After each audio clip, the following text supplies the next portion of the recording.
my friends, to a podcast that's been described as emotional and terrifying. One guy even said it was So awesome it will shock you to the core.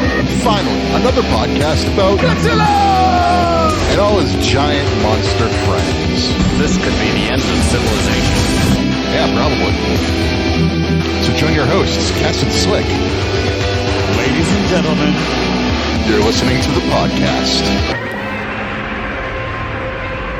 from Odo Island.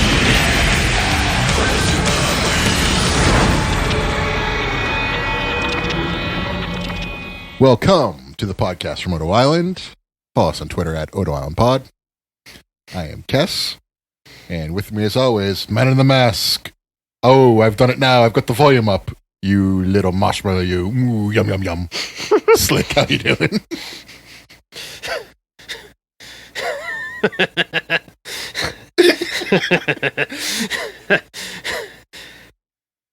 William Regal is a gem to all of us. That was good. That was the best intro I've ever done. It's the second best. Second best? Supersonic, idiotic, disconnected, not respected. Who would ever really want to go and top that? Oh, you're right. You're right. You're right. How you're can right. I still do that? You're How right. can I do that right now? I have no idea. You're right. Well, here we are. Teen Witch. Here we are. So, Well, truth be told, what brings us here today? so we just came back from the sushi bar. We played some video games, some AWA or All Japan Pro Wrestling, Yeah. Super Famicom But games. we did also play one of our topical games today. Yeah, so we're doing Super Nintendo Godzilla games today, which include Super Godzilla, and it also includes the Godzilla Tournament Fighter game. Yeah, And- Godzilla Great Monster Battle. Yes, Yeah. thank you. And that is for Super Famicom and also the TurboGrafx 16.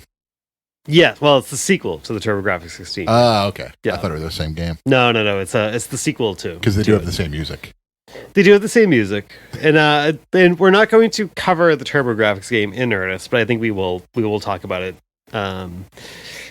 here and there. Yeah. So I don't know which game you want to dive into first. Oh, Super Godzilla for sure. Okay, Super Godzilla. Okay, so Before we do that, though, any news items you want to inform me of? I don't know, but I'm kind of excited. I had a quasi-viral tweet this week, which I saw that. I stole some dude's picture from Target. I mean, I did say it was not my photo in the tweet. I know. And apparently Playmates has a 12-inch Godzilla 54 figure that's out and about in the wild somewhere. And, Which I never knew about. And I put a picture on there. I have never had a tweet get, I think as of this recording, I can try to get the actual number. Like, I mean, I know this does not actually... You were at like 250 earlier today. Oh, well, my friend, it is higher right now. As of this recording, 21 comments, 60 retweets, 458 likes. Congratulations. Not a true viral tweet, but for me, that's something. We're a couple That's of something. nobodies though, so like I get like 10 people liking my stuff, and I'm like, yeah, all Yeah, right. yeah, no, I've never had something like this take off before. It's very exciting, and I just took some guy's photo. Yeah, welcome to the club. You made it clear though. I was explaining to I saw my friend earlier. I got a NECA RoboCop figure, so I met up with my friend who got it for me, and I told him about this tweet. Oh, I was like, my friend Chris, he stole a photo from somebody else, posted it. It's going viral now. is this what it's like to own NFTs? So there's that. So I guess there's a 1954 12-inch Playmates Godzilla figure somewhere out there. Which I will find room on my floor to place it. Yeah, I think it actually looks pretty good from the photo I saw. It seems like the whole thing is gray, but it seems like the head is like a slightly different shade than the rest of the body. Yeah. But that could have just been the photo. So It's like a greenish gray. It's almost the same color as the Bandai figure that came out a few Yeah. years ago. yeah, I mean, the mold looks good. And actually, when I was looking at like the 12-inch, the fact that there's like this 12-inch figure, I was like, does that mean like Playmates has like a shorter scale Godzilla 54 figure somewhere in the works? I was like, that'd be kind of cool. Yeah, I honestly I like the Bandai figure I have for that. So like I also have like the NECA figures, but if Playmates came out with a 54 figure, I Oh, would get it. yeah, okay. You have the Bandai America one. Yeah, Okay, I don't really like that one. I do. Oh. He's The got a head's- little he's got a little tiny head. Yeah. Yeah. Well, because I like it because it's almost like the Shane Douglas ECW figure. You have the big head, which is the there's a little 68, tiny head. and then the little head, which is the 54. So that's out there, and hopefully finally the legendary King Ghidorah and Godzilla Ultima will hopefully start popping up. And I was telling your friend that's the figure I want, the legendary the Ghidorah one. Yeah. I mean that and the Ultima figure, like from people who've had them in hand. Like I think again, it seems like Playmates is on a good trend right now. They're yeah. I'm not like as critical about what they're pulling out at this point. Yeah. It's all pretty worth it. They still fucked up Shin Godzilla, but It was an improvement. But then they turned around. They gave us like weird, cool sunglass shade wearing transforming Kong. So I guess it's all good. Yeah. So I guess we can. Shin Godzilla is just the. We were talking about this while we were drinking Mai Tais before this recording. That nobody really just seems to be able to get Shin Godzilla totally right. Yeah. Besides X Plus. Besides X. Well, unless you're paying top dollar for it, like you're getting a so-so Shin Godzilla. Yep, apparently just something about that design, just so elusive. The body will probably be so really good. Elusive. Yep, it's always the head. The head's just it's going to always be weird. the head. The head's just too elusive for toy companies. Like I don't know. NECA didn't quite nail it. The open mouth beam one's good. But like if the mouth is open and they're shooting the beam and stuff like that, they're usually pretty solid. Yeah. But if it's just like a standard like Shin Godzilla figure, for whatever reason, it just doesn't translate to figures. Yeah. Yeah. But yeah. So there you go. I guess to put a bow on this, no real news other than I'm a viral tweeting superstar. Wait, just to punch in here though, wasn't there news about some casting on the Godzilla show? Oh yeah, the guy's name that I forgot because we just refer to him as the Swede on Hell on Wheels, which is a TV show that myself, you, and one of our other friends love. Like, and you and our friend Paul, who has never been on this podcast nor listens to it, Nor ever will, probably. Like, yeah, right. Like, the three of us like love that show. I don't know anybody else who's like even like seen that show. And like which is weird because it was on AMC when the Walking Dead craze was going wild. So that's how they used to advertise during that. I think The Walking Dead led into Hell. I think Hell on Wheels in its earlier seasons, I think, came after The Walking Dead. So like there was advertising for it. And like if you're a fan of like Western movies or spaghetti westerns, like why wouldn't you watch this? Yeah, and I'll tell you, Hell on Wheels stayed a lot longer than Walking Dead did. But but the guy who plays the Swede, and because this is off the cuff here, I don't have his name available to me, but the dude who plays the Swede, who's the protagonist of that show, and is incredible. Antagonist. Sorry, in my mind, he's the protagonist. But and like That's because you subscribe to immoral mathematics. Yes, he is outstanding on that show, and the fact that he's going to be in the Godzilla TV show, that's a huge plus. Like we both were very pumped to check that out. So that made my day. If you want a little sample of, he was also in True Blood towards the end when True Blood was really bad, and I can't think of anything else he's been in recently that I've seen. But no, him being the Swede in Hell on Wheels, fantastic role. Like, go on YouTube and just like, even if you've never seen a Hell on Wheels, just like YouTube like Swede Hell on Wheels, watching a compilation. Like, I hope he plays a villain because he's so good at playing creepy villains. Right. Like, and that's what I hope he's doing. Well, like everything that's done in the Legendary series has like cast people correctly. Like you had Charles Dance being the heel in King of the Monsters, which is perfect casting. He's been nothing but a bad guy throughout his career for the most part. So like, yeah.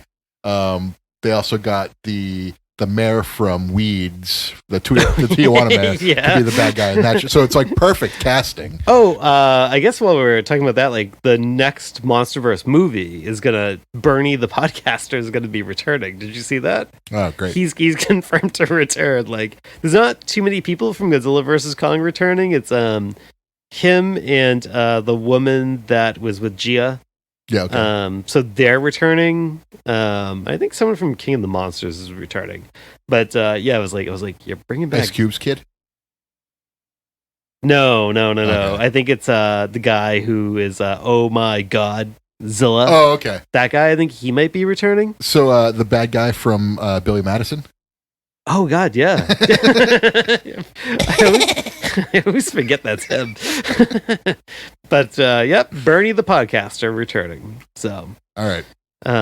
Whatever. I didn't care for the character. Yeah, I didn't. That was like one of the only parts of that movie I was just kind of like, That and the Sarazawa, they could have done more with him. Yeah, well, they're all dead, so there's no Sarazawas coming back. Yeah. So They could bring him back. they could make it. They could find a new Sarazawa. Oh, they could just bring him back, shave his head, grow a little handlebar mustache, put all the gas in his ass, send him off to events. Fuck it. Oh, good. At first, I was like, it was like this little Sonic the Hedgehog, Jim Carrey, Dr. Robotnik reference, but no. Nope. Don't know why I went there with that though, but I liked the Doc Ellis reference, but yeah. so I mean that's all I kind of got for I guess newsworthy items, but So without further ado, let's get into it. Super Godzilla. So before I set the table here, actually no, I'll set the table first, and then I'll ask my usual when did you first start playing this game question. So Same answer as last time. So Super Godzilla first came out 1993. Developed by Advanced Communication Company. I am not familiar with anything else they have developed. But Super Godzilla takes place in a bizarre alternate Heisei timeline. So it's 1993, and let's assume it was in development for a year. So Mothra might be the last one. Maybe King Ghidorah. Well, Godzilla vs. Mechagodzilla is out because in the Super Famicom version of this game, the Mechagodzilla that is in the game is the 93 Mechagodzilla. Oh, okay, because the one I played, it was not that one. Yeah, so when it gets imported to America, there's not a lot of changes in the American version. The only two notable changes from the Super Famicom version to the American version is that 93 Mechagodzilla gets replaced with the 70s style Mechagodzilla, and there was a stage select cheat code in the Super Famicom version that is removed in the US version. Okay. But this game is very notable for two things. One is Super Godzilla itself, or Godzilla as he morphs into Super Godzilla, and that will serve as the basis for the design for Space Godzilla in 1985. And I think that's or 1994. That's pretty cool. And then I think the other very notable thing to this is that we get Bagan or Bagan. Some people say Bagan. I go with Bagan. Some people say Bagan. But we get Bagan finally in this game after years of literally this would be. I think Bagan first appears in a Lost Godzilla project. I think in the late 70s, early 80s. Granted, in a very different form than what he appears in this game. But then he was there was going to be a Mothra versus Bagan movie, and then it got turned into a Godzilla versus Bagan movie, and then ultimately it just kind of morphs into Godzilla versus Mothra. But Bagan is the king of the Lost projects, and here he finally appears. So just to get into that for a second, what if the mystery, if the synopsis for the next legendary movie and the new threat that's dwelling beneath the surface is Bagan? That would be fantastic. Yeah, probably not going to happen, but that would be But I don't know. Maybe it will. Who knows? Who knows? Because just as a spoiler for what's ahead, I think Bagan looks really cool. Yeah. So a little bit of history on Bagan. There is a disc that was meant for Windows computers or just PCs in general in the 90s called Godzilla Studio Monster Tour, and there's a render of his suit that was being designed for these Lost projects, and so it doesn't look too different from what he looks like in this game. The color is a little bit different in this game. He's kind of brown, different shades of tan and brown. In the Godzilla Studio Monster Tour disc, he's a little bit more gray and black with red eyes and stuff. I actually like the color scheme. I don't know, I like them both, but I don't know, are you familiar with the YouTube series Gojiban? No. Have I ever talked to you about it, or have you ever heard about it? I've heard about it and you've talked about it, but I've never sat down and watched it. So yeah, it's just like this like weird, surreal like YouTube show focused around like a lot of Godzilla characters as puppets, and it's like really centers around 3 Godzilla children. Yeah, I know what you're talking about. One kind of looks like a 60s style Godzilla, then it's like a Minya style. Well, it's Minya, and a Godzilla Jr. I have to fight my own battles, you know. It's not too far off from that, but it's like this like really weird, surreal puppet show that but it also like goes like really deep with its like references and cuts. And so just a couple of weeks ago, it was announced like they're going to put like a lot of the series on Blu-ray, and it's going to have some special features, and they are bringing back Bagan into Gojiban, which kind of like the Godzilla Twitter had a field day with that, because I mean that is pretty ridiculous. Yeah, that we're getting Bagan, but he's like now I'm saying Bagan instead of Bacon. Which so I'm trying to make everybody. We're going to be pretty liberal with that. I'm just trying to make everybody happy with the pronunciations, but you're going to make no one happy, I guess. But so yeah, he's now like officially in a piece of live action Godzilla media. Just the really surreal world of Gojiban. Yeah. So that's cool. So he's clearly in the forefront of Toho's mind. People who hold the Godzilla license, he's out there in people's minds. So maybe we're gonna see like a little renaissance of maybe the undisclosed Toho monster movie is Bagan. It could, or maybe Bagan will be in it. So that's kind of the 2 very big notable things with this game. I guess we'll kind of dive into our discussion with the game itself. But I guess for background, when did you first play this game? Was it for this podcast, or did you ever play it with me growing up? I went over to your house. We played it for a little bit, and I always thought it was like really weird. Like I thought it looked great, but like at the same time, I was just like, it's really weird how like you're walking through the map and you like abruptly change directions, and it looks weird. But like if you follow the map below, you're good. But my first experience was playing it with you. Didn't play it for probably like 10-20 years after that. Same, yeah. And then when I got my Raspberry Pi up and going, and I had like the entire library on there to back up your physical library. Of course, I have the entire collection. What are you talking about? Everything was done legally. I played it on there, and I was just like, okay, so this game's, I get the idea of what this is then. And like as an adult, you play it, and it makes a lot more sense than when you're a kid. Yeah, I agree. Yeah, I agree. Like 2D platformers like Mega Man, I feel like I was way better at as a kid, and now I'm like, I'm not. What happened to me? Well, like games like this, I'm like, okay, I get it now. I can play this like as an adult, and it makes sense. Yeah, I got this as a Christmas gift when it came out in the 90s, and this is like at a time where it's like I didn't really like. I think I was just like, or I think I knew there was a Godzilla game out, but like. Not a thing that I recall being discussed in GamePro or like Nintendo Power, which I used to read a lot back then. So I didn't really know what to expect when I got it for a Christmas gift. But I remember like I was like kind of pumped, and I remember being like, it wasn't even so much like the walking across the map stuff that bothered me. It was like when you got into like the fights, I was like, what is this? Like I gotta punch somebody, and then I gotta walk backwards, and like. And I remember, like, I didn't like the Godzilla sprite in this game, and really? I still don't like the Godzilla sprite. In this really, game. The fighting sprite, not the art okay. sprite.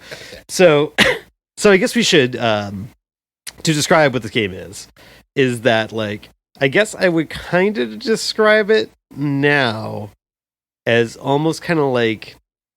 I'm gonna mean this in the loosest terms. Like it's almost kind of like a Godzilla action RPG. Yes, I was gonna say it's an RPG game. Yeah. Right. So there's 2 significant chunks of this game. One is like a map mode, like your overworld RPG type mode, I guess I would say, for lack of a better term, where you navigate Godzilla across this map. You can pick up power ups. Essentially you got to navigate past obstacles and overworld map enemies. Till you ultimately get to the fighting section where it turns into like a 2D fighting setup, but it doesn't play like a 2D fighter. It's officially known as Fighting Spirit, because Godzilla's in New Japan, and essentially you punch an opposing character, and then you got to walk backwards based on how much fighting spirit you built up prior to that punch, you'll be able to unleash move that plays out through cutscenes. Yeah. So there's tail attacks, body attacks, fire breath, stuff like that. So and like I said, it doesn't, like, when we were a kid playing this, it didn't make any sense to me. Now I'm picking it up and playing it, and within like 5 seconds, I'm like, okay, I get it. Like, yeah, it's really easy to understand now. Yes. Yeah, it's not like when I was a kid, it was like I got it, but it wasn't satisfying. Right. Yeah. And but I will say, as an adult playing it, it was actually I think I more appreciated what was going on in this game now than I did back then. Yeah.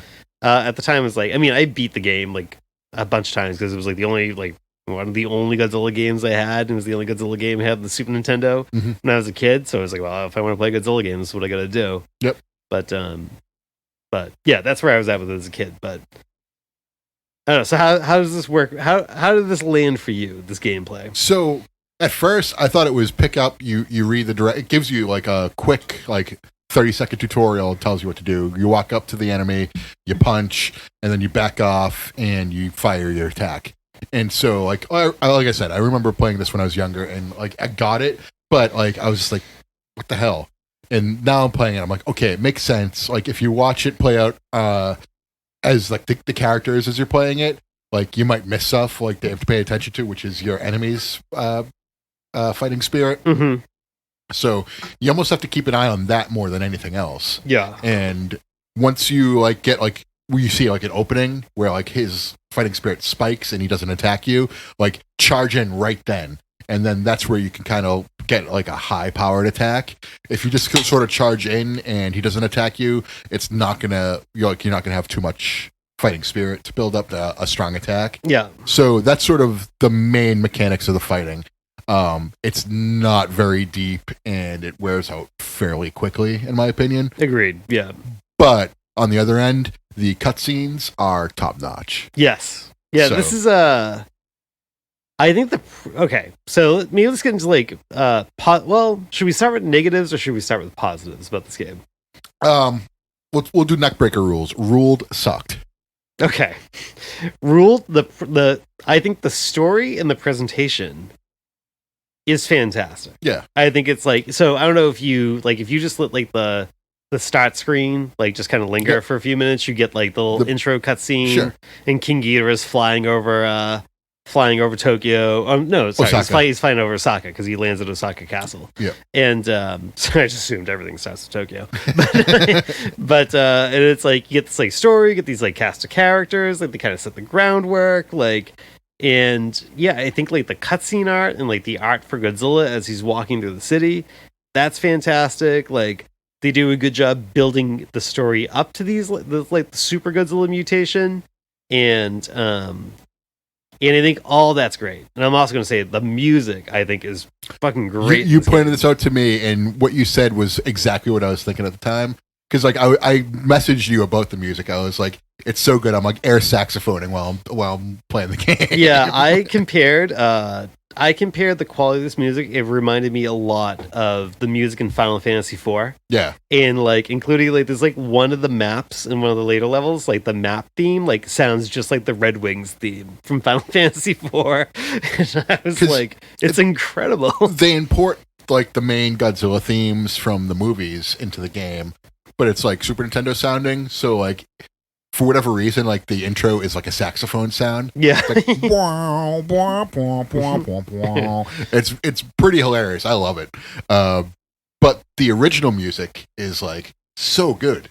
Yeah, there's like one level that starts like boom, boom, bam, boom, boom, bam, and then it launches into like a Final Fantasy IV kind of like reminds me like when you go in like the Sliff Cave or like going to like the cave, like the summon, the village of summons in like Final Fantasy IV. I was like, oh, it's like this is good. This is so good. So we're on the same page there. That was the first thing I aside from the visuals, which I thought were like a huge step up from the NES game, which were for the system very good. Like Super Nintendo just blows it out of the water. They look like every enemy looks so perfect. Like Mechagodzilla looked great. I like the Godzilla sprite. I don't know why you don't like it, but whatever. I think it's like he looks like a little like kind of like bucktooth going on, and like the way like his tail is kind of like held off the ground and like curled around his body.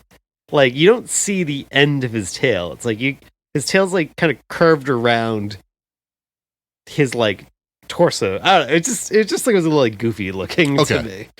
Like to me, I was like, this looks great. Like this is exactly what I want from Godzilla game. In terms Again, of not the map sprite, the 2D, the fighting Godzilla yeah, sprite. That's what I'm talking about too. Yeah. Like the map stuff is fine. Like, it is what it is. Like whatever. It was confusing as a kid. Like I said, that was what threw me off more than anything. Because like Godzilla would change directions on the screen, but you'd still be going in the same direction. Yeah. On the map. So that's what you just pay attention to the map and you're fine. But the fighting screens, what I'm talking about is I thought everything looked like so good.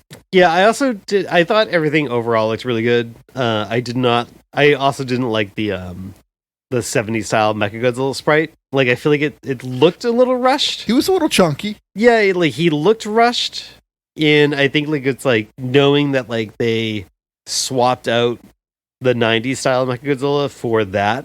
Like it makes me like, especially this like one cutscene clip where like whenever you hit like that Mechagodzilla from like and it's like him straight on like looking straight at the camera, like that one I think looks a little rough. That cutscene for like I feel like the cutscenes for Mechagodzilla look noticeably rougher than they do for everybody else in the game. I don't recall thinking they were bad, but I'll have to rewatch it then. If you're pointing it out, it's probably something I missed. He's also like one of the most like frustrating fights in the game. Truth be told, this is where I kind of gave up. So, but I'll say, while I do not like the Godzilla sprite, I think the Super Godzilla sprite is fantastic. Oh yeah. Like I said, I liked how everything looked in the game. Yeah. But the Super Godzilla look was like, imagine if you get Spacebot Godzilla and he's got his big shoulder pad things going on, but you also have like your wisdom teeth growing in through your cheek. Yeah, well, Space Godzilla has those too. But like, it just looked so much funnier on. Oh yeah, because like it was so much more pronounced. Yeah, they're not being offset by these like giant crystals like on his shoulder too. He's just got big shoulder pads. There were some Super Godzilla ads that were in magazines in Japan where they kind of did like a hyper realistic looking Super Godzilla. They're kind of worth the trip to Google to go look at. Okay. Yeah, it's almost trying to make it look like what like an actual Godzilla suit would kind of look like in live action, but yeah, but like once you start playing as Super Godzilla though, like it's really fun. He's got this like power punch thing that can just like launch him across the screen. Yeah. So you build. I saw that. So you build it up. It's almost like his fist turns blue. Yeah. And then you just like throw it, and he just like lunges across the screen. God, that's like satisfying. Yeah. So that's like the coolest thing that I never got there playing through it. Yeah. Unfortunately, I gave this game an honest try, but the gameplay, like I said, like it's easy to pick up, but you kind of do it for like 30-40 minutes and you realize it's the same thing over and over again, and yeah, it's the first. Mix it up. So I guess this is the segue into like what kind of sucks, right? And I kind of feel like the first level is a good learning level. It's just too repetitive. You're literally doing the same shit over and over and over again. Yeah. And then it's like, I think the end game is a lot more fun than the first chunk of the game. So the game's 6 levels. Yeah. And I think the first level's fine. The second level, you got to fight Mechagodzilla. And that's where I kind of reached the end for me. Yeah. So Mechagodzilla is a frustrating character to fight. Like, this is like where like, it's like Mechagodzilla is going to get his fighting spirit up really high. He's going to launch moves on you, but then whatever, you beat Mechagodzilla. Then the next level is the Biollante level, and it's like you gotta like the professor has been kidnapped, and you gotta find the professor, but you gotta crash through all these like electrical barricades that sap a lot of your health. And where the professor is hidden is random every time you start the game. Okay. So if you go to the wrong base where the professor, you think the professor's gonna be, but he's not. Like you get blown up, you lose health. Like, so it's like you find health across the you do, but like too. this level with Biollante is like frustrating And so it's like after like you spend so much time doing that, you fight Biollante, who's actually not too hard, but like, you know, this is where like gimmicks kind of start to come in. Well, I guess with Mechagodzilla, the gimmicks start to come in. Like Mechagodzilla, you can't use your fire breath on Mechagodzilla because he'll reflect it. Yeah. And then Biollante, you can't use body attacks because Biollante will bounce back and hit you harder. Then you move on to Batra. And Batra, you can only hit with your hyper fire breath attack. Jeez. Everything else will miss, but it's fine because like they like it makes it easier to use that attack, which normally it's very hard to get it. But if you don't beat Batra within a certain amount of time, like so after you beat Batra, they'll say, "Oh, there's a cocoon somewhere else, like that has another Batra in it," and if you basically do not make a beeline for Batra, like that cocoon will hatch and you have to fight a second Batra, or like if you do get there in time, you can just blow up the cocoon. You don't have to fight a second Batra. Then the game, like the last two levels, though, I think are like really fun. It's the Mecha King Ghidorah level where you go, okay, again, you have branching paths you can go, but the more fun path to go is like you get like the Super Godzilla energy, you become Super Godzilla, you basically steamroll Mecha King Ghidorah. So to set up the Mecha King Ghidorah fight, though, after King Ghidorah is the first boss of the first level, you beat him and you like chop his head off, and it does a very cutesy bounce over to you. Yeah, and that got like I was like, okay, that's awesome. Yeah. So then after you beat Super Godzilla, then like, you know, Bacon gets revealed, and they basically just go like okay, like if you like, so there's two branching paths here. Like, so if you fight Mecha King Ghidorah just as regular Godzilla, that's really fucking hard to do. But if you somehow win, like when you go to fight Big and you instantly become Super Godzilla at the start of the fight, I think from a storytelling standpoint, I think the bad thing is you're Super Godzilla, you beat Mecha King Ghidorah, but you used up all the Super Godzilla energy. The aliens arrive with Big and they destroy all of the research facilities in Tokyo or across Japan, and they just go like, we need time to gather all that energy. And like the Super X is going to fly you that energy, but you got to hold Bacon off. And so you go into that final battle, you're Godzilla, Bacon is super overpowered, and you just got to like survive that fight for like a certain amount of time.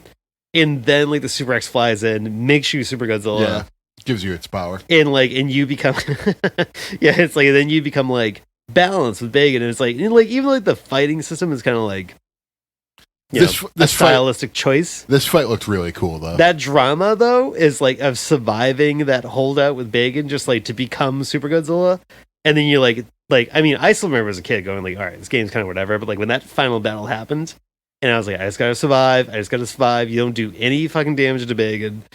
Super X flies in, and then you become Super Godzilla. You're like, oh yeah, fucking, it's on right now. And it's like that shit hypes you up. Yeah. That actually, when I replayed the game, that hyped me up again too. I was like, let's fucking go, baby, let's go. So, truth be told, like after Mechagodzilla, I was kind of done with the mechanics of the game, so I did watch like a playthrough. Yeah. And I did see like the boss fights, and I was like, okay, this is cool. But the Baggin fight in particular was like, I was like, I wish I, had the patience to get through this so I could get to that myself. But I didn't, unfortunately. But I did see the fight, and I was like, everything in this looks awesome. Like, Godzilla has a beam attack that comes out of his chest that the beam turns into Super Godzilla's head. And I'm like, that is awesome. Yep, a special beam from his belly button. Yeah. He's got that. He's got a regular like ray attack, but it's like kind of like an orangey yellow. And he has a fireball he can shoot from his tail. And then he has he does the body attack, but after he hits somebody with the body attack, they just randomly kind of like have explosions go off all over them for no sensible reason. But it's like cool. Like you're kind of like going like toe to toe with like Bacon, and like it kind of gets over how much of like a superpower that like Bacon is. So to describe Bacon really quick too, he's basically like, he looks like a gigantic Satan. Like he has like devil horns, and like he can shoot beams from his horns and stuff. It's like a weird like stallion bull like centaur type thing. Centaur, yes, thank you. Yeah. But like just human body, but like almost like a horse bull head with horns. It's awesome. Yeah. Like I love YouTube it or play through the game. Yeah, I mean, and that's like the design that was like always crafted for. Well, I shouldn't say always. I was going to say it was like you should Google the late 70s, early early 80s Lost design for Bagan because it's a lot different. He was like a three-piece creature that like morphed into like one giant titan. Okay. But very, very, very, very different looking. And Bagan in the game is bigger than Godzilla, like much bigger. Yeah. And you know, like Bagan, like I think it's kind of referenced here in this game where they say like, oh, we went to like Earth's ancient history to pull Bagan into the present and we modified him. And I think that is like a reference like the Lost projects he was like intended for in the 90s, where like he is almost kind of like similar to like a GMK type origin where or maybe like a Batra type origin where he's supposed to be like a defender of like the spirit of Earth, and then humanity runs afoul of that. Like, so he is like supposed to be kind of like this like ancient Earth guardian. I think he's like located in China, I think, in the Mothra and Godzilla early drafts. And, you know, that basically puts him afoul of humanity in modern times. And Okay. I think that's like a little bit of like a nod to that. So, but yeah, just really wild that like, you know, this character that was like planned for so many movies kind of got his like due here in this game. Yeah, and the story mode, like, it's very simple. Like I said, like, you have like the monsters trying to destroy Earth, and then you have like the researchers trying to use Godzilla to protect Earth, and then Bagan's like the ultimate enemy here, where you fight like King Ghidorah twice, you fight Mechagodzilla, which like you basically fight like up to this point Godzilla's biggest foes. And, yeah, all in like the hazy timeline, but yeah, right. That's what I mean. Like his biggest foes for that time, but then you have like this new like enemy, Right. Which has like its roots in the lore, but was never revealed until now.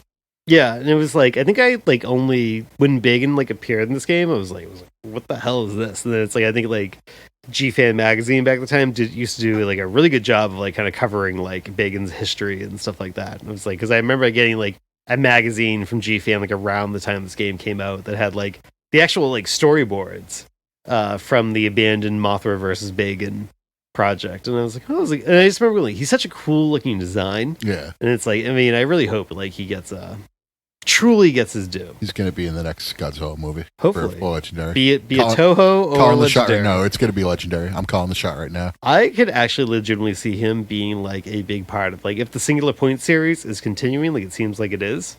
Like I could see him becoming part of the Singular Point series. I guess actually it's something we What color mist would he be shrouded in? not red.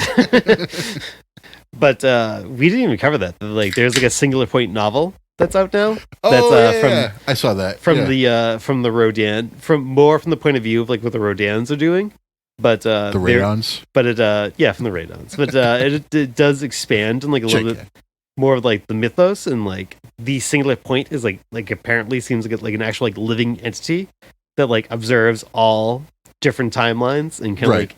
So I don't know if like the Singular Point world continues. It's gonna be some wild shit. I don't know. Fucking love it. But anything else about this game?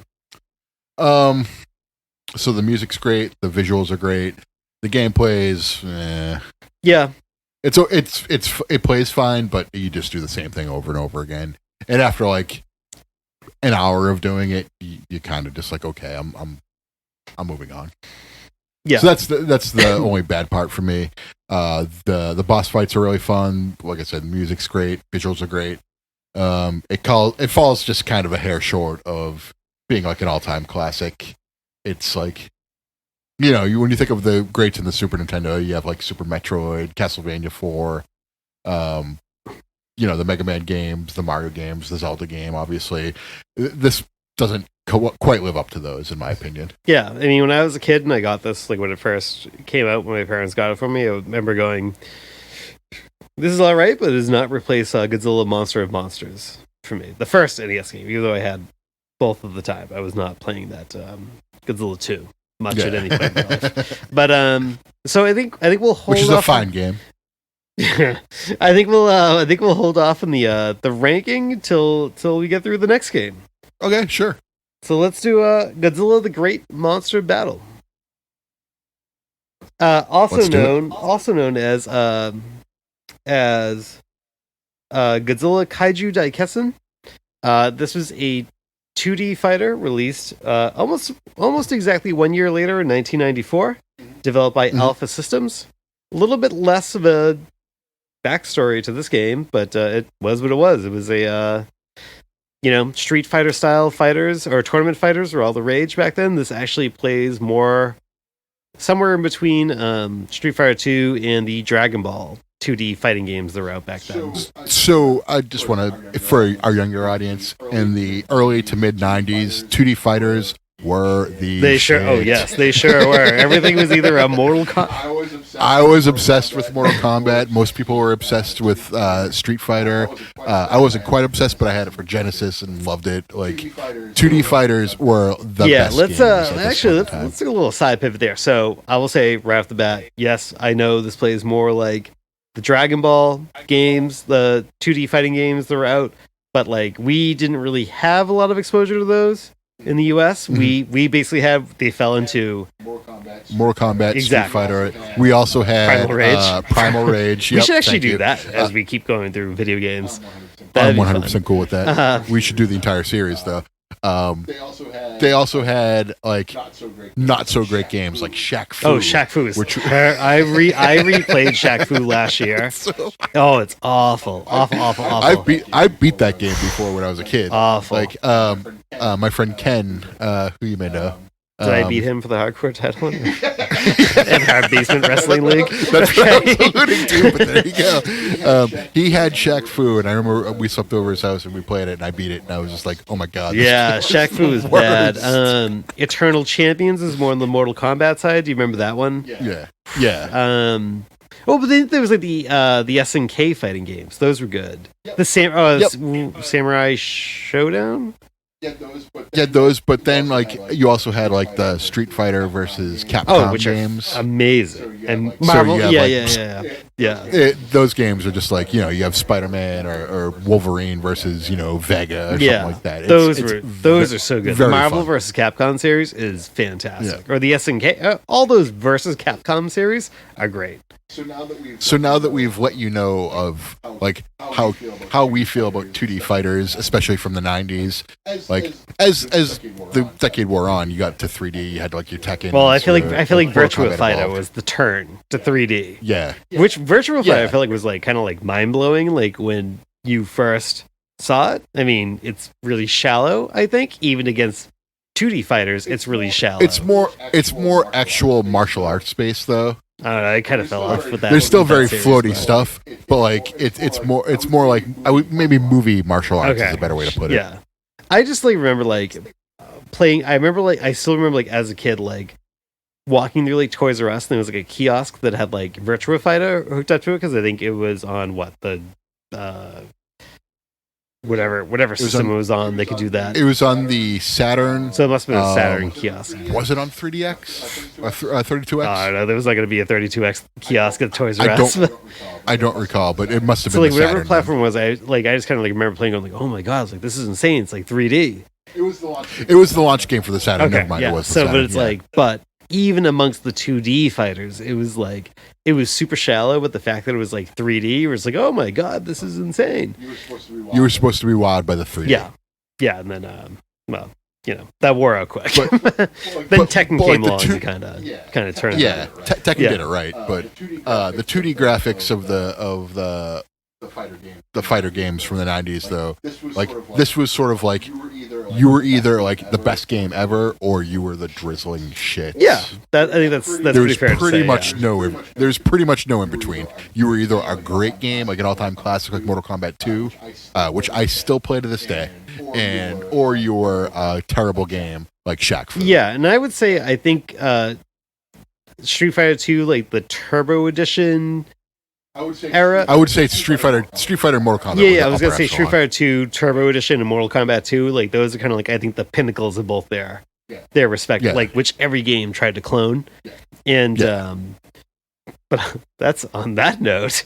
This game comes out in 1994. In the middle of all that, it's developed by Alpha Systems, and this is a sequel to the TurboGrafx game. That we'll just kind of touch on as we talk through this. But this game only came out in Japan, did not get. Yep. And we were just playing it in my Super Nintendo. I have the actual cartridge. We were playing it on that because I do not. I do not steal games like you do. I go out and I earn them the old-fashioned way. Do not besmirch my character. So this in You ramscallion, I'd love to smother my pedals all over you. And so this game was supposed to get an American port in 1995. It was going to be retitled Godzilla Destroy All Monsters. I have the Nintendo Power, where like one little random there's an ad. screenshot appeared. It's not an ad; it's just like a little preview box. Oh, Yeah. that's what I mean. You see like a screenshot Yes, of the game, right. So you know it exists, and it says like it's And coming I soon. still remember as a kid just going like, "Where is this game? It's here in Nintendo Power." I think actually like Unfortunately, now it's exclusive to the Intellivision Amico. it can only be played on those Amico controllers. And So you're kind I of think it was also I also had a subscription to Electronic Gaming Monthly or whatever the actual title for it was around. I had Nintendo Power, Electronic Gaming Monthly, and Game Pro back in the 90s. And I was a big Game Pro was kid. Game That Pro was always my my favorite. Game Pro was always my favorite, Yeah. but I did like Electronic Gaming Monthly, and I think it also got a little bit of coverage in there too. And that's like my Mandela effect memory. And I remember going, "Oh my god!" I was like, "We're gonna get like a Street Fighter like Godzilla game," and then it just never appeared. And Yeah. I guess that's it. I mean, so it's got 11 playable characters. I actually have a pretty funny background story into Mhm. this game. So, do you want to know how I found out about this? I was in college, and one of my roommates was like, "Have you ever played the Ninja Turtles 2D fighter game?" And I was like, "What? No. What is this?" And so I told him about emulation, and he told me about that game. And so we downloaded it, we were playing it, and I was like, "Oh my god, this is cool." So then I was looking for more 2D fighters, and then I found out there was a Godzilla one, and I was like, "All right, let me see what this is about." So I remember downloading it in college and playing it on my college computer, which was like an old like tube desktop. Oh god, yeah. Same. Those things. It was like basically like rounded, definitely made from the 90s. It was my brother's college computer, so it was like 97, 98 machine. Okay. So just to set, it was a big round tube like desktop monitor. And I remember playing it on that and just like going through it a few times and never really coming back. Yeah, I kind of like same experience. Like once I kind of like discovered emulation, this is like one of the first things I sought out to download. And I was like, now granted, I'm downloading this and playing this after I've already had access to Godzilla, at least Godzilla Destroy All Monsters Melee, and maybe Godzilla Save the Earth at this point. This is around that. Yeah, no, exactly, because we just got Destroy All Monsters Melee before we went to college. Right, so right.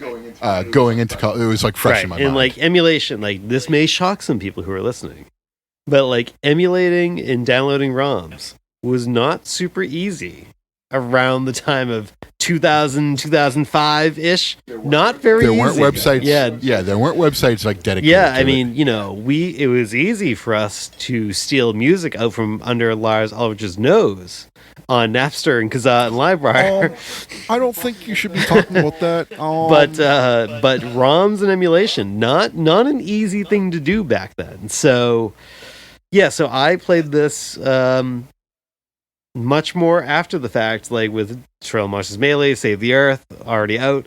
And I thought it was cool. I think, I remember going, okay, it's kind of Street Fighter.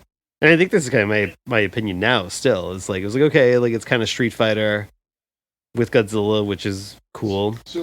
So in regards to the graphics, there was pretty much, you had Street Fighter graphics or you had Mortal Kombat graphics. Street Fighter graphics are like standard for the time, sprite based, stuff you would expect from a 16-bit console. Mortal Kombat graphics were more of like an image placed into graphics. It's very hard to describe, but it's supposed to be more photorealistic. Right. But like as time wears on, these Street Fighter graphics seem to hold up better than I agree. the Mortal Kombat graphics. Not to say that like one game's better than the other. Like pick your poison, basically. But I think the sprite graphics hold up better now Absolutely. than the digitized graphics. Yeah, digitized. That's the best way to describe it. Yeah. So we got more of the Street Fighter 2 style here. Oh yeah, absolutely. And so visually, this game holds up. It does. I think Control. Okay, I guess we're going to our what rules, what sucks. I think it controls well. I feel like the controls are responsive. Yes. I think now, I mean, this is just going to be a comparison to Street Fighter versus, I'm going to compare this against the Pinnacle, right? Because I think this is more of a Street Fighter game. And it's like, I even kind of found, like, when you and I were playing against each other, I kind of found myself doing the same thing. Like, I was even doing the sound effects. Like, probably annoying the shit no. out of me, I more meant, like, when you play Street Fighter 2, it's like, the moves are so pinpoint and so precise that it's like when you're playing as like, I guess like we'll just use kind of like the Ryu or any real character in Street Fighter 2, like you kind of learned like if you're jumping in the air, like you don't do a jump kick like at the height of your jump. You gotta get like low and deep. You do it at the time end. It right. Yeah, as like you're coming in for impact. Right, and it's like because like you're gonna know you're like okay like and it's part of the game like. All right, so like you hit low and deep, you're gonna have little like animation frames to work with. You're gonna be able to like string combos together. You don't really have the ability to do that in this game. It's like it's not that level. There's no combos. It's not that level of tightness. Right. So combos came in like right around this time. Maybe it was after, maybe it was before. Don't really know. Well, Street Fighter 2 is well out, so I think like. But like Street Fighter 2 didn't really have like combos per se. It was more like it told you did a combo. Like they kind of got more and more advanced as time went on. Absolutely. So these were like very simplistic at best at this point in time. So I don't think anything about it's cool. You get 11 monsters, or you get 10 kaiju, and you also get the Gotengo, which is cool. Although when we were trying to play it in versus mode, I was like, this is like the shittiest thing to play as. You get a deep amount of moves. Tell them how I beat you. Oh yeah, you were playing Biolante and just kept like lobbing like softballs of acid sap at me, and the Gotengo could not do much against it. I spammed you so hard with those. But like it's like the characters are like I think the characters are very unbalanced. Like I think that's probably like a big issue with like this game as like a fighter as a tournament fighter is like the characters feel like are unbalanced. Like Godzilla kind of plays like your Ryu and Ken. Megalon I think kind of does too. I think Gigan kind of does too. Ghidorah's like no, the 70s Mechagodzilla's like kind of in that vein too, but then it's like Super Mechagodzilla has like a million moves. Like Mothra can like just fly all around the screen, and I think like if you're playing against another person, you can probably like really exploit that. Like Biolante has like completely different mechanics. It has like the slow lob ball attack. It has Biolante's your Zangief in this game. I was gonna say it's more of your E Hondas, your Zangiefs, like something like that. Like it's more lower body based. Yeah. So I guess in that sense, I guess it is like Street Fighter 2, but like it feels like they're like really unbalanced. But the same to do like they all have a lot of moves. I thought like Biolante was like so overpowered. Really? Yeah. I think Godzilla is like the most unbalanced character in this game because he just plays so tight and just he's gonna move for everything. I feel like maybe it was just because I played you when you were playing the Durango or whatever. The Durango, Durango 95. That's where I'm at. Thunder Kissing 1965. My Durango 95. That's a little white. That's a little white zombie reference there for you. You are the Mike Tenay, and I am the Gotengo. The Gotengo. And I am the Astrogon, whatever you want to. No doubt about it. But I felt like when I was playing as but I could say we could do a like kind of trashy biker song offline. You and I, we could call it the Gotengo 95. Okay. Kind of go like the Durango 95. But anyway. Que pasa? But like I felt like so you felt Godzilla was overpowered. I felt Biollante was overpowered. Everyone else I felt was kind of middle of the road. Like obviously Super Mecha Godzilla had more moves. You showed it to me, and I was just like, Yeah. I'll just spam you with punches. It's cool that like they get like a you kind of have like this like special meter that fills as you take damage, and you can like unleash like an ultimate attack. That's pretty cool. So that's a very cool dynamic. It's too bad I didn't put enough effort in to learn the moves. Like I wasn't gonna. This isn't '94. I wasn't printing this out off the internet to memorize all the moves.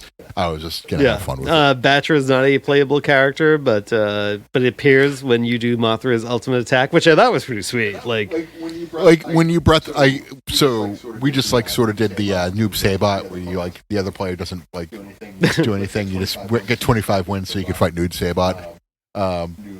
Noob sabot. So Mothra's move, like you have to go to the ground for like 3 seconds. Bob Saget. You go to the ground for like 3-5 seconds. You type in the whatever the code is to get it out. But then it's like the best thing. Like Batra comes in, so Mothra and Batra are like fighting against your character. Like it's probably the coolest. Yeah, I mean it also like wipes out almost like 90% of as you put it in Godzilla Battle Line terms, it's the absolute zero cannon from Kiryu. That's pretty much what it was because like there was no damage to whatever character that was selected, but then once that came in, it was like pretty much like 10% was left. It was pretty cool. But when you play the single player mode, not a lot of real story, just kind of like you're going here, you're fighting here. You fight Super Mega Godzilla and Gotengo at the end. That's cool, I guess. We were going to touch briefly on the TurboGrafx game that came before this. Like, kind of very similar mechanically. Yeah. You have less moves in the TurboGrafx one. Everyone kind of on average has about like 2 moves this game. Because the TurboGrafx controller from the time only had 2 buttons. So a lot less. So, but superior music card. Yes, and actually one thing it does, like graphically, it's pretty much the same. One thing it does better in the TurboGrafx game, and the only thing I think it really does better is that when you are playing through the campaign as Godzilla, the Godzilla sprite changes to reflect the Godzilla suit in each of those movies. That's great. And I think when you fight King Ghidorah, and it has the Godzilla versus Gigan map, and in the background you have Anguirus and Gigan fighting in the background in the TurboGrafx game. That was always really cool. I wish we got those Godzilla sprites in this game. But I wish we like kind of combined the 2 games in that sense. But maybe it can come out on the Intellivision Miko. Maybe it could. We should talk to Uncle Tommy. but it's just kind of it's a non-offensive. To me, it's a non-offensive tournament fighter. So the way I set it up was like from the time you were either like upper echelon Mortal Kombat, Street Fighter, which I think are like pick your poison. They're the 2 best 2D fighters. Then you have like your Shaq Fu's way at the bottom. This in a world full of like polarized games is like sort of right in the middle. This and like the Power Rangers. Oh, actually, this is the comparison I was going to make. Yeah. Okay, good. We're on the same page then, because like they're kind of right in the middle where they're not bad by any means, but like they're just missing something. There's like a je ne sais quoi about them that they're just missing from being like. So great these games. 2 are the middle. Where would you? This is so random and off topic, and a random 2D fighter. Where would you put, if this is the middle, where would you put Clay Fighter above or below this? Probably above. They're a little bit more polished. Clay Fighter and Primal Rage are like, if Street Fighter and Mortal Kombat are your world and universal champions, then Primal Rage and Clay Fighter are your US and I will IC tell you, champions. I recently replayed Clay Fighter, and I was like, this is not very good. So maybe I'm thinking of Clay Fighter 63. No, I think Clay Fighter just has a better place in our mind. I don't think you're thinking of a difference of. I might be because I'm pretty sure I'm talking because I played it on my Pi. I think I played Clay Fighter 63 to third one day, and I remember liking it. Yeah, I mean, I think it just. So that's I think maybe you're right. So maybe we're pushing it down the card. Maybe it's more of like an all Atlantic champion. So maybe Clay Fighter's below, but Primal Rage. Yeah, I mean, Clay Fighter is another game that, like, not to get too sidetracked, like great presentation, but I almost kind of like feel like the gameplay. I'm like, well, like, not as good as I remember. Okay. Not as tight as I remember. Not as tight as I remember. I should say, but great presentation though. So maybe these are above Clay Fighter. Yeah, I think they're actually kind of like in the same bracket. Okay. But okay, Clay Fighter's got more story, character kind of going on. This I think is just, here's some Godzilla characters and they're fighting. But I'm like in a very bare bones fashion. So since we're talking about ranking things, why don't we mosey on over to the old Rank Arena? Let's the old Rank Arena Ranch. It's right across from the Double Cross Ranch in Amarillo, Texas. So we'll start with Super Godzilla. Do you want to go first on this one? Yeah. So music A+, graphics A+, story really good, gameplay not so much. I'm probably gonna give this a 3, like a high 3, like a good 3. It's like a 3, but he's like, that's funny. Like everything you literally just said is actually what I was just gonna say. I was like, I'm going to give it a 3, but a high 3. And so I should say, for what we have established for this video game ranking system, is that Godzilla Trail Monsters Melee Saves the Earth. Like those are kind of our respective 5 those stars. Are 5s. Sorry, Kiwi. Godzilla 2 is our 1 star. And see, I don't think it's that bad of a game. I'm sucking up to your friends. Sorry. And this is, I'm going to say it's a higher 3. It's a higher 3. But I'm going to say this: when I played it as a kid, I thought it would, if we were doing this podcast, me and as us as kids, I would have said 2-star game. But I came into it and I said, you know what? I'm into the story. I'm into the graphics. I'm into the kind of like RPG type thing going on. Still don't love the fighting gameplay, but love the presentation. Love the music. The music's fucking fantastic. And so it's a high 3. Oh, slick. I think you're totally thank right. You. Now, I'm now your Brian Last. That's how this works now. I'm just going to agree with everything you say from now on. Switching over to Godzilla Giant Monster Battle. Where are you with that? So like I said, the 90s 2D fighters were the shit. Everyone loved them. Everyone played them. Everyone had like their series. Like you were a Street Fighter kid, you were a Mortal Kombat kid. They're both, 5-star games. This, it's like kind of the middle of the ground, like middle of the road. Like it's just one of those games that doesn't have much lasting power, unfortunately. Like we played through like every character of the game early today, and like we got the idea for it, and like I think I was probably tapped out like probably half the way before you were. And I've also played this game a lot more than you. I've like played through the single player mode a bunch of times. I'm sure you have. So yeah. And I think it's a good game. Don't get me wrong. It looks great, plays great. There's no problems. It's novelty. It's just it's a very shallow game that you have your 2D fighters, and that's pretty much it. It doesn't live up to the greats of the time. Unfortunately, I think I have to give it a 2. Oh my god, I'm actually also going to give it a 2. I think slick. I totally agree with you. For all the same reasons you said, I'm glad it's not a bad game, but there's like just not much to it. And I think if we were doing this podcast 20, 30 years ago, this would be like 5-star. A 3 or 4. Before Trail Monsters Melee came out, this would have been a 5-star. Yeah. So that's where we're like, that's to just explain like the fad at the time. The 2D fighters were the shit. I can't put that over enough. So it's weird how our opinions changed. So now Super Godzilla's like kind of the better the game, in my Well, opinion. I mean, just like, even as like we were talking through this, like I was just like, as I was talking about Super Godzilla, I was like, there's so much more to discuss with this game. There's more of a background, there's more of a story to it. Like, if you're a Godzilla fan, there's a lot more to sink your teeth into. Like, even if like, you just play through the game and like you're kind of whatever about the gameplay, just like knowing what went into the game and what's behind the game.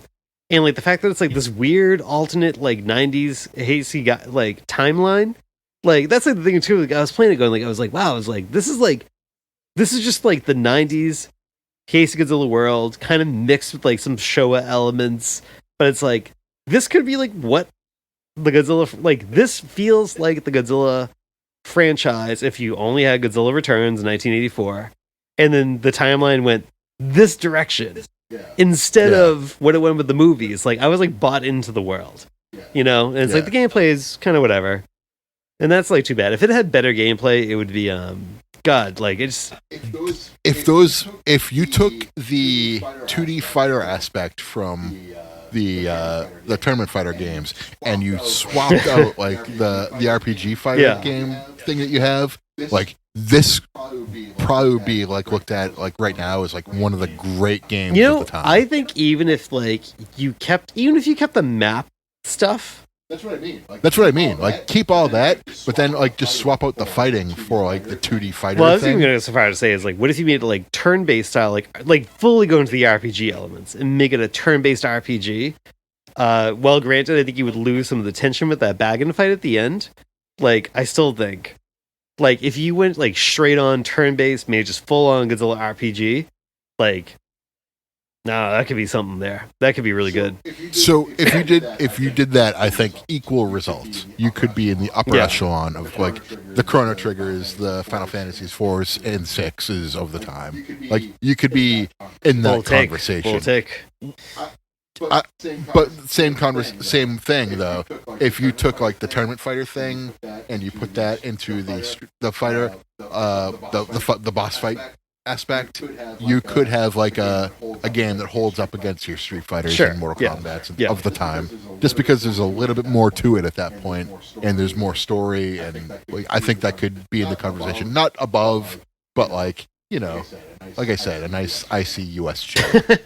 As you referenced Chrono Trigger there, and I was sitting there going, Toho, what you need to do is you need to make a singular point RPG in the singular point universe with the same mechanics as Chrono Trigger. Make it like a 20 to 30 hour game, just like Chrono Trigger. And I think you're onto something there. Final Fantasy IV is like my favorite game of all time, but I think like when I remove like my nostalgia bias away from Final Fantasy IV, Chrono Trigger I think is probably truly. I don't have the nostalgia you have for that game, and I also agree. Yeah, I don't have it because the first time I ever beat it was 2007. But you have never played Chrono Trigger though, right? Like you have not gone into Chrono Trigger yet, right? Right, but I will. But I'm just saying, like the first time I beat Final Fantasy IV was 2007, and like I think it's the best RPG ever. So I don't think like you're wrong in saying. No, that. I mean Final Fantasy IV that's just always going to be my favorite game of all time. I think like when I remove I'm just trying to remove your nostalgia goggles and just say. But I'm going to say Chrono Trigger though. I think is probably the greatest RPG of all time. Because as much as I love RPGs, I think that might make Chrono Trigger the best game of all time. Ice cold take.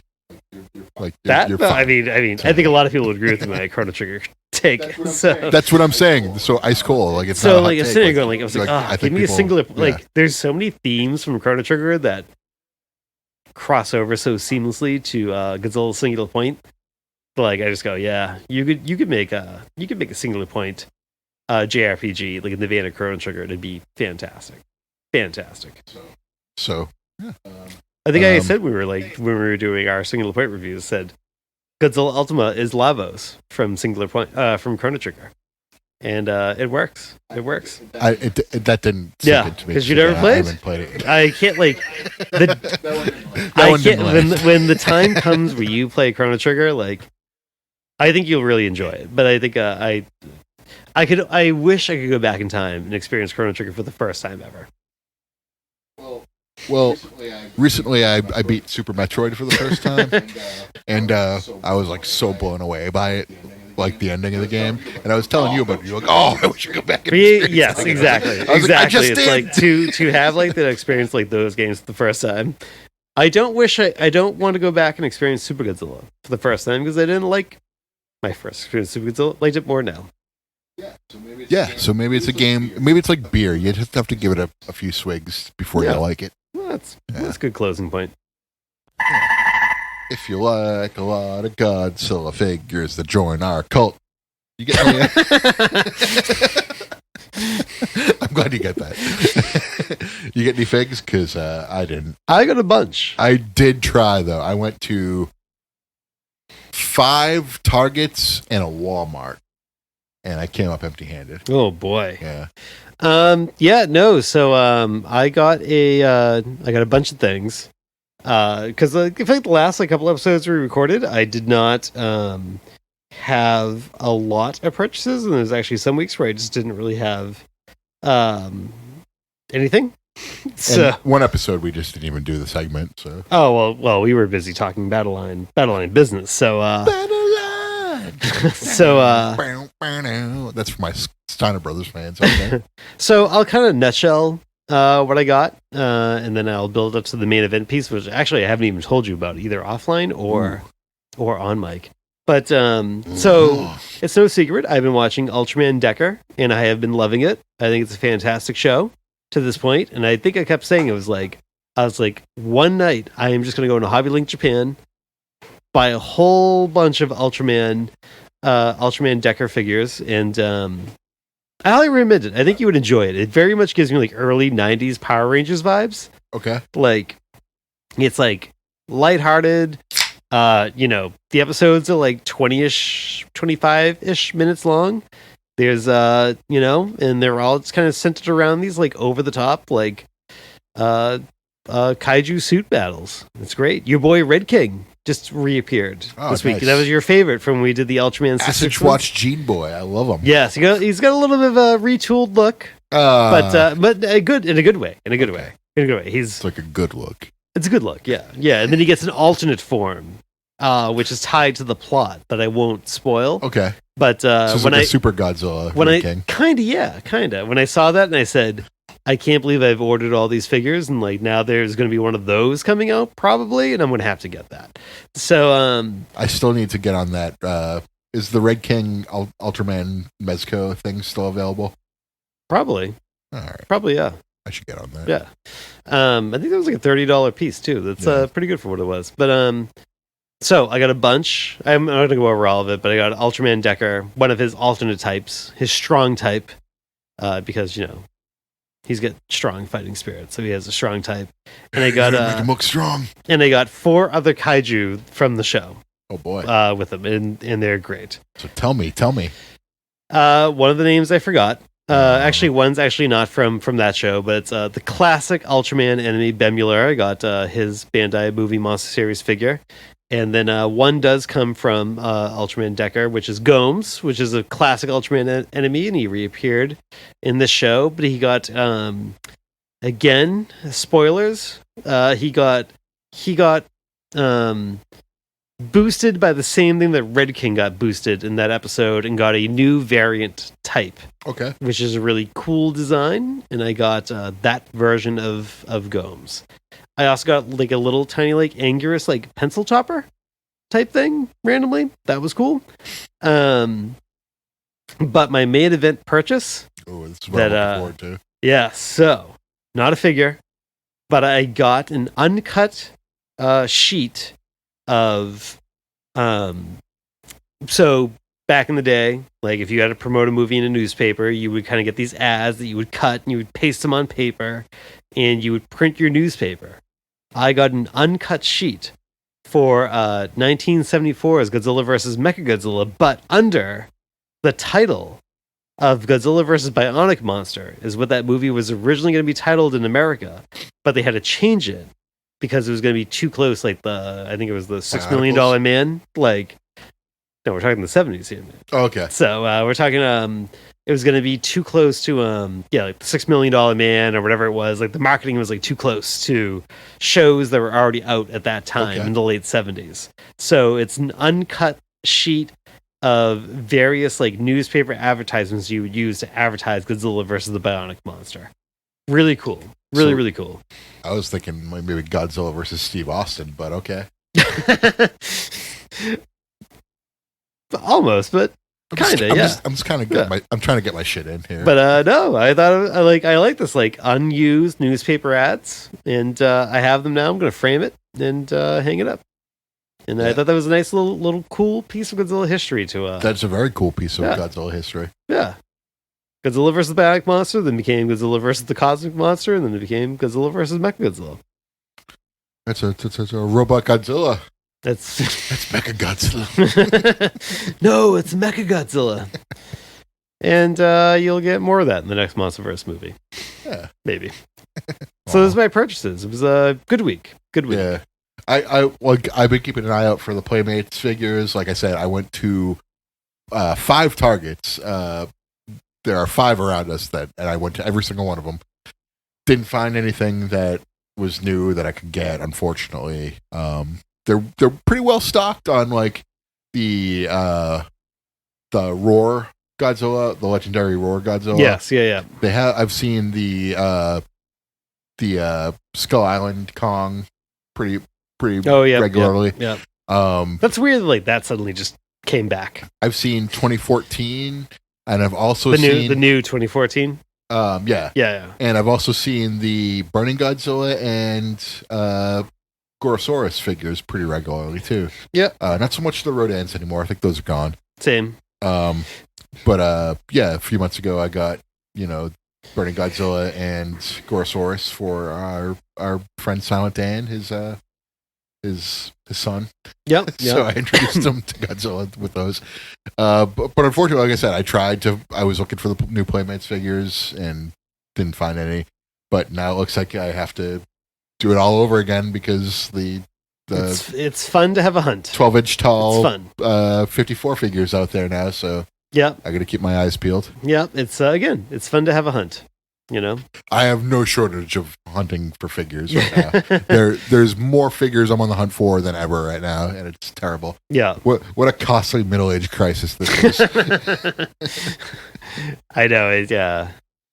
I have we don't cover this in purchases, but I apparently have also bought myself a new bathroom in my house, and I sit there and go, this is not as fun as Godzilla figures that I buy at Target. But it's a nice place to sit down and relieve yourself, though. Well, it's not done yet, so maybe by the time we finish recording the next episode, maybe my bathroom will be done, but Well, Godspeed. That's a different podcast for a different time. It's more bad, dirty fun topic. So before we head on to the Golden Pasture, I wanted to throw something out to you real quick. So we've been in a quiet period for the OIWF for quite some time right now. Mm-hmm. Are we relaunching it? Absolutely. Okay. Absolutely. So it is coming back. Absolutely. I only asked because about a year ago I spent a couple $100 on a nice little setup. I see where this is going. So I was just saying, we're gonna do this or what? So full disclosure, earlier today, I almost threw the ring up and said, why don't I restart this right now? But I think what I'm going to do is I want to book about 3 months worth of content in like one day, and I think that's It's probably a good plan. Yeah. I think full disclosure, I think I got a little worn out. Was like when I had when I was booking week to week, and then I was like, okay. But whenever I did a whole bunch of content, when I'm like, I gotta be like Impact. I gotta be like Impact and just have all my folks come to Nashville. Whoa. Yeah, have all these like Kill Switch type songs. But whenever I gotta have everyone come to Nashville for one weekend, and we just bang out 3 months worth of content. That's such a good idea. And then they come back, and then they go, great, we're all set. We're all set. That is such a good idea. I don't know why I never thought of that. Yeah, so I think like I said, I got the figures, I got the time. The problem is like I Vince Russo'd it. I booked my territory into oblivion, and then nothing mattered. No, I mean, my territory is booked on a cliffhanger right now. The world tour, the not sinister at all World Tour Organization is on the cusp of taking my entire territory over. Well, keep in mind that I do have the NECA World Order. You sure do. And now they're going to have the greatest production budget of all time. It's awesome. Like, I spent a couple $100 on a ring and a lighting setup. It's awesome, but it's like I'm never getting played again. The best thing is that you now have that transforming Kong and that stage set up. So let me just leave that there. So I think so is it safe to say we're enjoying this video game path? Are we gonna continue on this for another episode? I was gonna ask you, what are you thinking for the next episode? We can do 2 games again. I think at a minimum, I think we should do Gojira-kun for the Game Boy. Not the US Japanese Godzilla Game Boy version. I think we should do the much more satisfying Japanese version. Not that one. Do you like puzzle games like Adventures of Lolo? Adventures of Lolo is a fantastic game. Okay, A+. This is in that vein. So, especially the Japanese version is a lot more not a frustratingly difficult, harder game, but it's a much more challenging puzzle game as you work through it. Okay. So the US one is more simplified. Big fan of Lolo, Solomon's Key, Fire and Ice, those types of games. I think those are awesome. Yeah, I love the Lolo games, and this Gojira-kun is like in the wheelhouse of Lolo. Not to get off topic, but if you want a modern version of those games, Portal. Oh, yeah, like 5 stars. That is a fantastic game.